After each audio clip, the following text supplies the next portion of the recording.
আমি বউ ভাতের দিন মরে যাওয়ার পর আমাকে স্বর্গে পাঠানো হয়েছিল, আর স্বর্গের সবকিছু কিন্তু বেশ সুন্দর, সবকিছু যেন সোনায় মোড়া। আমার তো বেশ সুন্দর লেগেছে।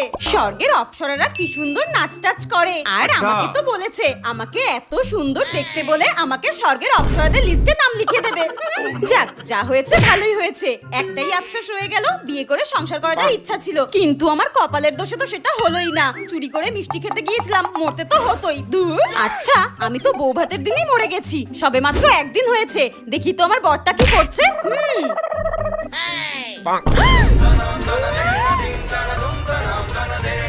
আমি মরেছি এখনো একদিনও হলো না, আর আমার বর এখানে তার এক্স গার্লফ্রেন্ডের সঙ্গে ফোনের মধ্যে প্রেমপিরিতি করে বেড়াচ্ছে। এখন তো আমার মনে হচ্ছে আমি মরেছি ঠিকই হয়েছে। বউ মরে গেছে, বরের কোনো শোক তাপ উত্তাপ কিচ্ছু নেই। মরার পর তো আমি স্বর্গে এসেছি, কোনোদিনও যদি পুনর্জন্ম পাই, শেওড়া গাছের পেতনি হয়ে ঘাড় মটকে রক্ত খাবো।